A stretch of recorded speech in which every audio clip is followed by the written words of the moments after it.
and good afternoon. It is Thursday, October 21st, 2021. I'm Ellen Slater and this is News OSU. We begin with good news regarding COVID-19. OSU's University Health Services has released this week's COVID-19 numbers. New cases are remaining steady after last week's uptick, while the number of COVID-19 tests given was on the decline. There were 32 positive cases on campus and a total number of 423 COVID-19 tests given this week, down from 452 last week. Speaking of COVID-19, it's changed the world as we knew it in more ways than one. The pandemic meant no one was driving or working, so many products and services lost money, people, and hardware. Channing Nesmith took a look at how these losses affect us in the aftermath. Holiday season is right around the corner and families begin their traveling. With the price of rental cars starting at $96 a day, planning ahead is better than ever. Enterprise is leading in the rental car industry at 30%, but COVID had an impact on all rental car companies. In 2020, the industry saw a national revenue decrease of 30.6%, but is now increased to 16.5%. Since the pandemic, rental car prices have drastically increased as well. We have had a decrease a little bit in customers coming in with that increase in prices and the deposits that we have. Pulver said that before the pandemic, the deposit to rent a vehicle was $200, and since has increased to $300. This is due to the supply and demand of the chip shortage in vehicles. With the chip shortage during COVID, Enterprise had to sell a lot of our vehicles. Just as Enterprise had to sell its cars, car dealerships did as well. Once people were able to travel again, there was an uneven balance of supply and demand. So the chips are not being made in the quantities that are needed to replenish the new car lots. We're not able to buy the cars because there's none available. With COVID leaving an impact on rental car companies and most having limited supply, planning ahead and reserving a car early can save you time and money. So Raven, where are we off to next? For News OSU, I'm Channing Nesmith. That is really something, Channing. The return of homecoming next week is expected to bring in tens of thousands of people in a few dozen events. It is also the first real homecoming for both first and second year students and the centennial celebration, creating a lot of buzz on campus from the traditional fountain dyeing to school reunions and tailgates. There is something for everyone to enjoy. The festivities kick off on Sunday with the sign competition, fountain dyeing, and royalty coronation. Tuesday brings the Harvest Carnival and Chili Cook-Off. Hesta Street painting will take place on Wednesday and Orange Reflection Thursday and Friday evening. Walk-around is on Friday evening in the Greek neighborhood. This year's theme is 100 Years of Homecoming. Finally, Saturday will bring the Sea of Orange Parade in the Kansas vs. OSU football game. For a full list of events, visit www.orangeconnection.org. Homecoming is the biggest event of the year in Stillwater, and hotels sell out months in advance, with the expectation of 100,000 visitors. I dove into the world of Homecoming Week hotels to learn more about what to expect. America's Greatest Homecoming is approaching, and the town of Stillwater is preparing. 2 Fridays from now, University Avenue is going to look a little different when this street is filled with thousands of people for walk around. And where will these people stay? Here's John Bernard, the general manager of the Atherton Hotel, which is the hotel located on OSU's campus. But we could probably book homecoming 4 times over, maybe 5. Stillwater, Oklahoma is nearing a population of 50,000. And the number that is thrown around as the loose expectation for homecoming guests, close to 100,000. And I can't imagine anybody having any rooms to sell for that weekend.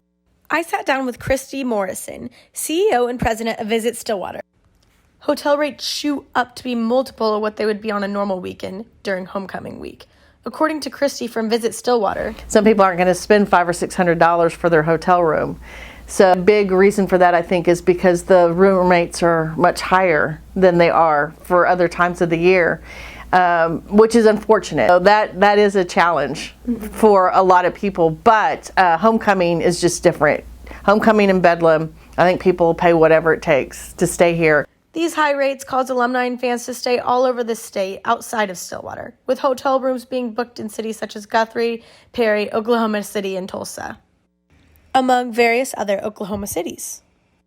You know, just don't ever give up. Just keep trying. If you really want to stay in Stillwater, there's an opportunity that it could possibly happen. We just have to stay on and just keep trying. For News OSU, I'm Ellen Slater. Something to think about for sure. Here's new OSU's weekend and homecoming weather forecast. Friday will bring a high of 75 and a low of 48.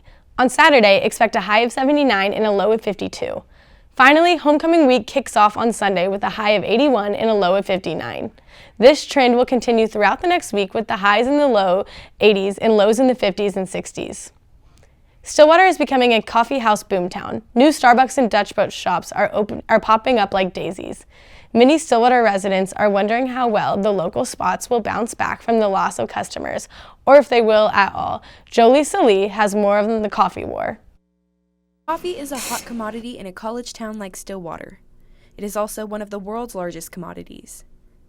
Coffee shops are extremely profitable due to the high profit margins and low cost of stock. In fact, there are over 13 different coffee shops in the city of Stillwater alone. And coffee alone can sustain an entire business model, a business model that thrived. Oversaturation in regards to coffee shops in Stillwater would imply that so many shops exist here that due to sheer volume, quality, and without originality, might start to regress. However, culinary instructor Kai Sean Lee says these coffee places aren't going anywhere. Coffee will never go away.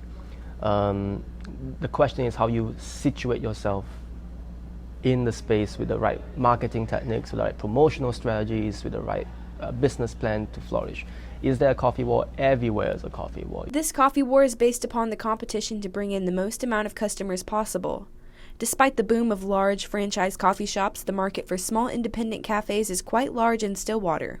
People such as college students desire a community gathering place where they can have good coffee and good conversation. They all work because they all have a slightly different vibe, and they have their different people, and they have their regulars, and they're going to find a way to be successful. They're going to add new products. They're going to start serving different foods. No matter how crowded the coffee industry is, businesses can achieve success in an oversaturated market by setting themselves apart. Whether that means reinventing industry standards, taking a new approach to the business model, or offering something customers can't refuse. For News OSU, I'm Jolie Salee. Thanks for the insight, Jolie. Alongside homecoming and cooler temperatures comes Halloween. For many people, that means movie night. If you're looking for ideas of what to watch, here's a list of 10 Halloween movies to consider. Movies such as It's the Great Pumpkin, Charlie Brown, and The Exorcist have endeared themselves to Americans as classic flicks that are a must-watch. However, remakes such as 2017's It and 2020's The Witches are also considered worth the watch by many online list sites.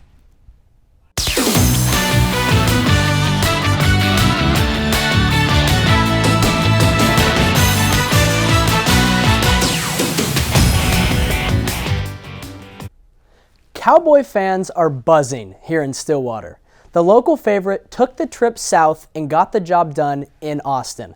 Following the Pokes' 32-24 victory over the Longhorns this past Saturday, OSU is now a top 10 nationally ranked team. Michael Zorales touches on how the 8th-ranked Cowboys are now showing up on enemy radar. It was a year ago to this day that the Cowboys defeated the Cyclones 24-21, giving Iowa State their only conference loss. A year later, the Cowboys head to Ames at 6-0 with the Cyclones looking to play Cowboy Killer. Today I'll tell you why this matchup between the Cyclones and the Cowboys has major Big 12 championship implications. 4-2 and unranked, the Iowa State Cyclones have underperformed expectations this year after starting the season ranked number 7 in the AP poll. Led by 4-year starting quarterback Brock Purdy, the Cyclones are a veteran team that will present the Cowboys with their toughest task yet. Iowa State head coach Matt Campbell expects his quarterback to be ready for the challenges Oklahoma State's defense presents. So many variations in their look that it can be a real challenge to the quarterback. So, I just think that those are things that you hope a fourth-year senior that started a lot of football games, the evolution of him starts to find consistency in those areas. For Iowa State, this game is about staying alive in the conference championship race. The Cyclones will look to run the ball early and often with junior running back Breece Hall. Hall has averaged 125 yards per game and has 10 touchdowns already this season. For the Cowboys, the task is simple. Keep finding ways to win in the fourth quarter. After completing a 14-point comeback in Austin, the Cowboys will look to survive another one in Ames. As long as we focus and practice well and we're disciplined and we're a tough football team, we have a chance to win fourth quarter games. Offensively, the Cowboys will look to keep riding their star running back Jaylen Warren. In Austin, Warren quietly carried the ball 33 times for 193 yards. A lot of times it looks like he's gotten 3 yards and he really got 7. A win for the Cowboys in Ames would be a huge accomplishment, as the Cowboys have gotten through the gauntlet of their schedule undefeated. For News OSU, I'm Michael Zorales. It was another close come-from-behind victory for the Cowboys. The ability for this team to stay disciplined and never waver focus has been the difference. The game plan coming into Week 7 stopped Texas star running back Bijan Robinson. The Pokes defense failed to do so in the first half. This rushing touchdown put the Longhorns on the board midway through the first. There he is again. Robinson finds the end zone in the second quarter, pushing the Horns out to a 17-3 advantage.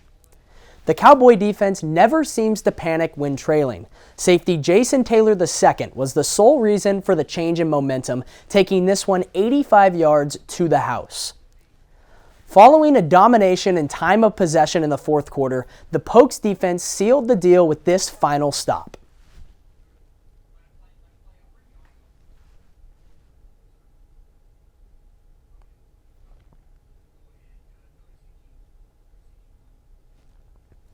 The Cowboys come out on top of a talented Longhorns team due to disciplined play down the stretch. The Pokes defense shut Texas out in the final quarter, keeping them off the scoreboard. The Cowboys have forced 18 turnovers in their last 10 games, an extremely impressive mark for the veteran Cowboy defense that everyone involved is enjoying. But I would say that we have been in enough close games that the maturity that we have, particularly on the defensive side of the ball, is helping us there. There's a lot of experience with those guys that are on the field in that situation. With this win, the Cowboys have added to some new milestones. Limiting teams to less than a 50% third down conversion rate will result in a win more often than not. It's safe to say preparation is key when it's time to go head-to-head with this Oklahoma State defense. With this win, the Cowboys are reestablishing their ability to compete for a Big 12 title. Here are the current Big 12 standings as Week 8 looms. Oklahoma gained the number 3 ranking in the nation this last weekend with a commanding victory over TCU. The Pokes head into their Week 8 showdown against Iowa State with the second best record in the Big 12 and arguably the best defense in the conference. The two do battle in Ames, Iowa this Saturday. As for the Iowa State Cyclones, they've been in some close battles thus far. Despite coming out on the losing end against unranked Baylor in Week 4, this veteran group has found ways to win games.